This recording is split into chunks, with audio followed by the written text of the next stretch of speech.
Good morning. It is Wednesday, June 19th. Today is the memorial of St. Romuald. This is Michigan Mornings from Ave Maria Radio and the Ave Maria Radio app. I'm Matthew Handley. Coming up, the executive producer of Kresta in the Afternoon shares some of his favorite memories of Al. But first, your local weather and this news. New details are being released after police searched the home of the man who opened fire at a splash pad in Rochester Hills over the weekend. On Saturday, 42-year-old Michael Nash fired 36 shots at random, leaving 9 people, including 2 children, injured. Authorities say a search of his home led to officials finding 11 guns, including rifles, shotguns, pistols, and an assault-style rifle. While Nash's motive for the shooting remains unclear, his family has said that he would often walk around his home with a gun, as he believed that the government was tracking him. Following the shooting, Nash took his own life with a self-inflicted gunshot wound inside his home. We're in the midst of a heat wave here in southeast Michigan, and area communities have been opening up cooling centers. Pontiac Mayor Tim Grimal says the cooling centers are needed, and it's not just for the elderly or people in poor health. Our number one priority is always the safety of our residents. So that's why we started planning late last week when we started really honing in on the projections and forecasts for this week. People without air conditioning are being encouraged to seek out a cooling center. Most are open from 8 a.m. to 8 p.m. all week. A new ADA-compliant baseball field is open in Clinton Township thanks to the support of local Catholic men. 42 area Knights of Columbus councils raised over $62,000 as part of the Special Olympics initiative to build the Blessed Michael J. McGivney Field. The baseball field will be used for the Clinton Valley Little League Challenger Division Senior League. It features larger dugouts and rubberized base mats to make it more accessible for wheelchairs and walkers. Supporting Special Olympics is one of the main initiatives of the Knights of Columbus.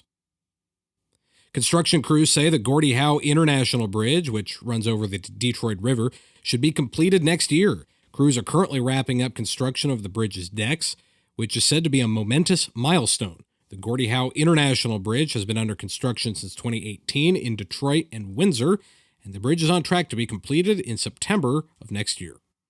I have a traffic alert for you this morning. The Joy Road Bridge over US 23 near Ann Arbor will remain closed indefinitely. On Monday night, the bridge was struck by a semi-truck carrying a backhoe, and the bridge suffered significant damage. MDOT says the bridge was already scheduled for replacement in 2025. Drugs and alcohol do not appear to be a factor in this crash. If you need to cross US 23 via Joy Road, head south and cross at Warren Road. No trading on Wall Street, and federal offices are closed today for the Juneteenth holiday.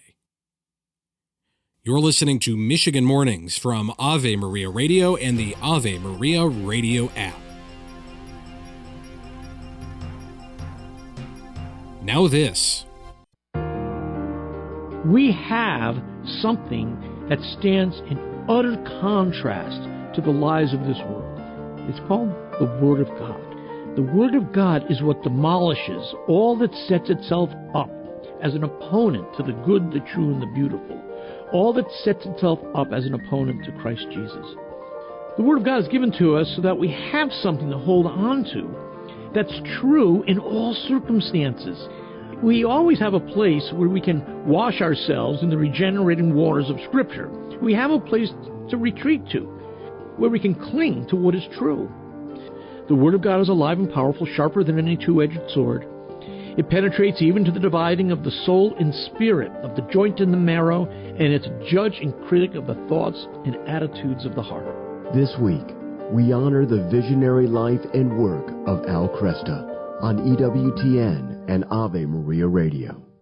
The excessive heat warning is still in effect for us here in Metro Detroit. We could see some midday showers, but that won't do much to cool us off. It will be mostly cloudy with a high near 95, and the heat index will hit 101. Tonight, showers and thunderstorms are possible around midnight. Our low will dip to around 75. Tomorrow, we can't rule out a stray shower or thunderstorm. Our high will be near 91. Friday, we may see some afternoon showers and highs in the lower 90s. Saturday will be mostly sunny and hot with highs in the mid-90s. The heat advisory is still in effect in the Saginaw Valley. We may see some showers and thunderstorms during the evening commute today. Otherwise, it will be partly sunny with a high near 94. The heat index could reach 100. Tonight, expect partly cloudy skies and a low around 70. Tomorrow, we may see some afternoon showers and thunderstorms. Our highs will be near 85. Friday, we may again see a stray shower or thunderstorm in the afternoon. Temperatures will be in the upper 80s, and Saturday could see rain too, with highs in the lower 90s.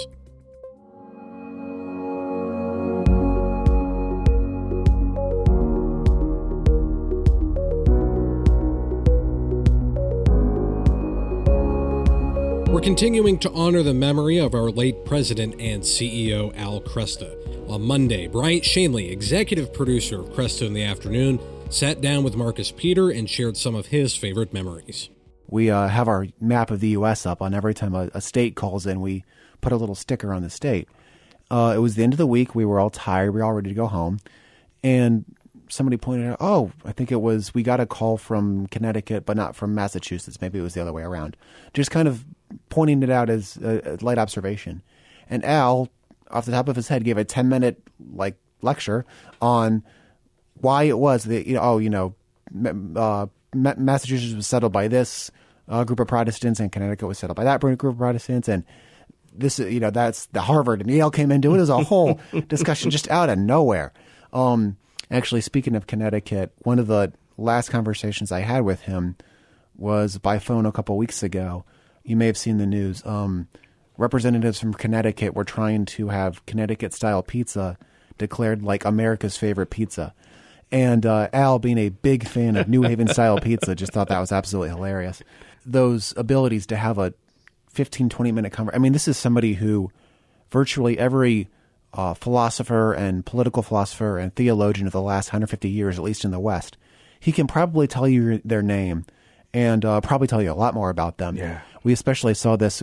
You've probably heard of the legend of Al's library. His entire 3-car garage is a library. And over the last couple of years, we've been trying to take that, 20,000 books. And what's the best 2,500 books in these 20,000 books that we want to have on hand in the library that we built here at the studio? And one of the things that would sometimes slow us down is, a book falls off the shelf and Al can tell you all about it. And he can also tell you where the book came from. There was, we were going to a wedding in Memphis and we stopped at a little town for lemonade and we noticed a little bookstop shop. We went in there and that's where I bought that book. And it was just somebody who had one of the most incredible memories of anybody I've ever met. Right. Let us know what your favorite memory is of Al Kresta by giving us a call at 877-288-1077 or go online to AveMariaRadio.net. We'd love to hear from you. That does it for this edition of Michigan Mornings. I'm Matthew Handley. You can stay connected with me on X. I'm at Radio Handley, and Lord willing, I will talk to you again tomorrow. And until then, goodbye.